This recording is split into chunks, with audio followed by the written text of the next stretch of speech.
ان کا بڑھاپا بھی اچھا گزرتا ہے. جن کی اولاد بیکار ہوتی ہے ان کا بڑھاپا بھی خراب ہوتا ہے. تو اس میں لاپرواہی نہ کریں. یہ نہ سوچیں کہ ابھی تو بچہ چھوٹا ہے، بڑا ہو جائے گا خود سدھر جائے گا. جب آپ نے عمارت کی پہلی اینٹ ہی ٹیڑھی رکھ دی، آپ کیسے یہ امید کرتے ہیں کہ آگے اوپر کی عمارت، اوپر کی دیوار بالکل سیدھی ہو جائے گی؟ جب پہلی اینٹ ٹیڑھی ہے تو دیوار ٹیڑھی ہی ہوگی. اگر پہلی اینٹ سیدھی رکھی ہے تو دیوار سیدھی ہوگی. بچے کی اگر تربیت نہ کی تو بچہ یہ سوچنا کہ بچہ صحیح ہو جائے گا، سدھر جائے گا، یہ بیوقوفی کی علامت ہے. ہمیں اپنے اسلاف کو دیکھنا چاہیے، اسلاف کی تاریخ کو پڑھنا چاہیے کہ ہمارے بچے کیا ہو گیا کہ ہمارے بچے بزدل پیدا ہو رہے ہیں. وہ ڈرتے ہیں. کیوں ڈرتے ہیں؟ ہم نے ان کے دلوں کے اندر مخلوق کا خوف بٹھایا ہوا ہے. بچہ چھوٹا ہے، بچے کو ڈرایا جا رہا ہے کہ ایک بلی آ جائے گی، بچے کو ڈرایا جا رہا ہے بھوت آ جائے گا، بچے کو ڈرایا جا رہا ہے جن آ جائے گا، بچے کو ڈرایا جا رہا ہے چڑیل آ جائے گی. مخلوق کا ڈر بچے کے دل کے اندر ایسا بٹھا دیا کہ اس نے خالق سے ڈرنا ہی چھوڑ دیا. اور جو خالق سے نہیں ڈرتا اسے ہر چیز ڈراتی ہے، اور جو خالق سے ڈرتا ہے اسے کوئی چیز نہیں ڈراتی. یہی وجہ ہے کہ آج ہمارے بچے بزدل پیدا ہو رہے ہیں، بزدل پیدا ہو رہے ہیں. میں آپ کو ایک واقعہ سناتا ہوں. قندھار میں ایک بادشاہ گزرا ہے، دوست محمد. اس کے یہاں جب بچہ ہوا، بڑا ہوا، تو اس نے اس کو فوج کا جنرل بنا دیا اور ایک جنگ میں اس کو بھیجا. کچھ دن کے بعد خبر آئی کہ بھائی آپ کا بیٹا تو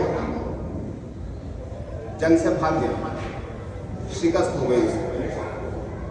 وہ بڑا پریشان، گھر پہنچا، بیوی کو بتایا کہ ہمارا بچہ تو بزدل نکلا، جنگ سے بھاگ گیا. بیوی کہنے لگی ایسا نہیں ہو سکتا کہ وہ جان تو دے سکتا ہے لیکن جنگ سے بھاگے گا نہیں. سمجھ آ رہی ہے؟ کچھ دنوں کے بعد پھر یہ خبر آئی کہ نہیں، وہ بھاگا نہیں تھا بلکہ حکمت عملی کے تحت پیچھے ہٹا تھا اور پھر دوبارہ سے اس نے حملہ کیا اور فتح کر کے وہ واپس آ رہا ہے. تو بادشاہ کو بڑا تعجب ہوا کہ میری بیوی نے، ملکہ نے اتنی وثوق کے ساتھ یہ بات کیسے کہی کہ وہ بھاگ نہیں سکتا. اس نے جا کر معلوم کیا کہ آپ نے اتنی وثوق اور اتنی ذمہ داری کے ساتھ یہ بات کیسے کہی. تو اس ملکہ کا جو جواب تھا، ایک عام عورت کی بات نہیں کر رہا ہوں میں، ایک بادشاہ کی بیوی کی بات کر رہا ہوں. اس کا جواب یہ تھا کہ جب سے یہ بچہ میرے پیٹ کے اندر آیا تھا میں نے کوئی مشتبہ لقمہ اس کو نہیں کھلایا. حرام تو دور، حرام کی بات نہیں ہو رہی، مشتبہ جس میں یہ شبہ ہو کہ شاید اس کے اندر تھوڑی بہت آمیزش ہوگی، ملاوٹ ہوگی حرام کی، ایسا کوئی لقمہ میں نے اس کو نہیں کھلایا. میں خود اپنے ہاتھوں سے کپڑے سلتی تھی، اس سے جو انتظام ہوتا تھا میں اس کے ذریعے سے اپنے گھر کی اپنی غذا کا انتظام کرتی تھی اور اسی طرح میں نے 9 مہینے گزارے. آج خوب سود اور بیاج کا کاروبار کرتے ہیں اور پھر یہ امید رکھتے ہیں کہ ہماری اولاد نیک اور صالح ہو جائے. اس پر دکھ یہ ہے کہ ہم نے سود کو سود سمجھنا چھوڑ دیا. بولی کی کمیٹیاں ڈالتے ہیں اور اس پر خوش ہوتے ہیں، ایک دوسرے سے تذکرہ کرتے ہیں کہ میں نے نہیں چھٹائی اپنی کمیٹی، میں کیوں گھاٹے سے چھٹاتا، میں تو کم دے کر زیادہ پیسے دوں گا، جمع کم کروں گا زیادہ دوں گا، دوسرے کو گھاٹا ہو جائے. اور دوسرے کو گھاٹا پہنچانے کے لیے بولیوں کو بڑا چڑھا کر بیان کرتے ہیں. خدا کی قسم سود ہے. جتنے بھی بولی کی کمیٹی ڈالتے ہیں سراسر سود کرتے ہیں. اور سود کا ادنا درجہ یہ ہے، سود کا کم سے کم درجہ یہ ہے کہ اپنی ماں کے ساتھ کوئی برا کام کرتا. اللہ فرماتا ہے یا ایھا الذین آمنوا اتقوا اللہ، اے ایمان والو اللہ سے ڈرو، وذروا ما بقی من الربا، اور اس سود کو چھوڑ دو جو رہ گیا ہے. سود کا کاروبار مت کرو. اور اگر تم نے یہ کام نہ کیا فإن لم تفعلوا فأذنوا بحرب من اللہ ورسولہ، اگر تم باز نہیں آئے تو سن لو، اعلان کر دو اللہ اور اس کے رسول کے خلاف تمہارے لیے اعلان جنگ ہے۔ کیا ہم اللہ کے رسول سے اور اللہ سے جنگ لڑ سکتے ہیں؟ ہمارے اندر یہ قوت ہے؟ پھر جس چیز کا ذمہ اللہ نے لیا ہے روزی کا، اس کے لیے ہم حرام راستے کیوں تلاش کرتے ہیں؟ حلال راستوں سے کیوں نہیں لیتے؟ تو وہ کہنے لگی کہ میں نے اپنی روزی کا انتظام اپنے خود کپڑے سل کر کیا ہے، اور جس دن سے یہ پیدا ہوا ہے جب تک میں نے اس کو دودھ پلایا ہے، کبھی بغیر وضو کے دودھ نہیں پلایا۔ سردی کا موسم ہے، رات کو یہ اٹھ گیا، میں نے سردی کے موسم کی پرواہ نہیں کی اور میں نے وضو کیا، وضو کرنے کے بعد قبلہ رو کر اس کو دودھ پلایا ہے۔ تو اس کا اثر ہے کہ اولاد بھی نیک اور صالح بن رہی ہے۔ ہمارے گھروں کی عورتوں کا حال یہ ہے کہ ان کو کچن میں بھی LCD چاہیے تاکہ وہ ٹی وی سیریل دیکھیں۔ وہ کیا کریں؟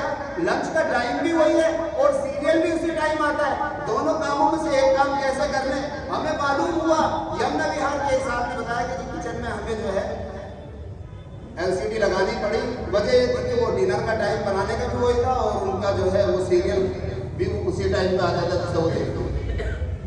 پھر ہم یہ امید کرتے ہیں کہ ہمارے گھر کے اندر محمد بن قاسم اور صلاح الدین ایوبی پیدا ہو جائے۔ ایسا کیسے ہو جائے گا میرے؟ اگر ہمیں اولاد کی تربیت کرنی ہے تو ہمیں پہلے اپنے آپ کو سدھارنا پڑے گا، ہمیں اپنا کردار بدلنا پڑے گا۔ بچہ ماں باپ سے کاپی کرتا ہے، بچہ ماں باپ سے کاپی کرتا ہے۔ ماں باپ تو صبح اٹھتے ہیں اور اٹھنے کے بعد اپنے فیس بک اور میسنجر کو اور واٹس ایپ کو چیک کرتے ہیں کہ کیا کیا میسج آئے ہیں، اور پھر بچے سے یہ امید کرتے ہیں کہ بچہ صبح اٹھ کر قرآن کریم کی تلاوت کر لے۔ یہ ناممکن ہے، یہ کام ہمیں کرنا پڑے گا اگر ہمیں بچوں کی صحیح تربیت کرنی ہے۔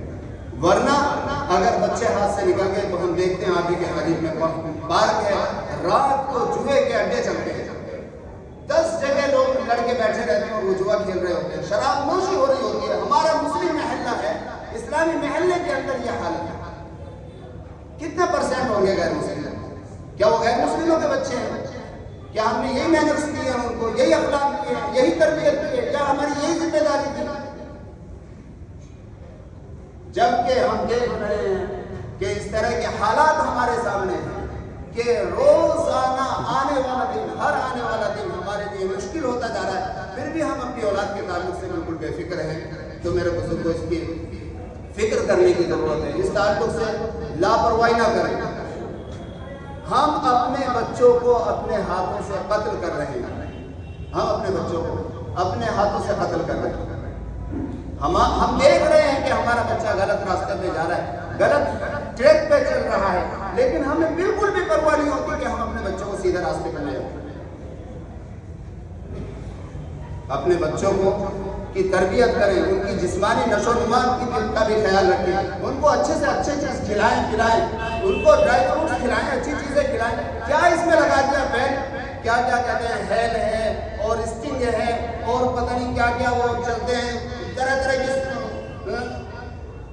ڈرنکس چل رہی ہیں، ان کو پلا پلا کر ان کا عادی بنا دیا بچوں کو، ان کے معدے خراب ہو گئے۔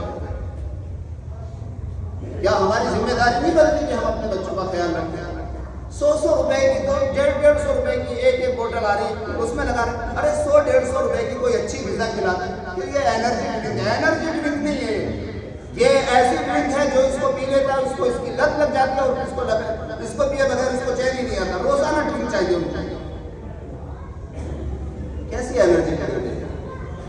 آپ بچے کے لیے اچھے ڈرائی فروٹس لا کے رکھیں، بچوں کو اچھی چیزیں کھلائیں، بچوں کی صحت کا خیال رکھیں، ان کو بچوں سے دوستی کریں۔ بچہ جب 13-14 سال کی عمر میں پہنچ جائے اس سے دوستی کریں، اس کو اتنا اس کو ٹائٹ نہ رکھیں کہ وہ بچہ آپ سے دور رہنے لگے اور وہ اپنی پرسنل باتیں باہر کے لوگوں سے شیئر کرنا شروع کر دے، پھر اسے وہ غلط راستے پر ڈال دے۔ بچے سے اتنا تعلق تو رکھیں، اتنی محبت تو رکھیں کہ اپنی صحیح اور غلط چیز وہ آپ سے شیئر کر سکیں، لیکن ایسا ہوتا ہی نہیں ہے عام طور سے۔ اپنے گھروں کو اسلامی بنائیں، اپنے بچوں کے دلوں کے اندر اللہ کی محبت ڈالیں، اللہ کا خوف ڈالیں کہ بیٹا جو تو رات کو کر رہا ہے نا، اندھیری رات میں تو موبائل پہ کیا دیکھ رہا ہے، جس نے اندھیری رات کو بنایا ہے وہ اندھیری رات کا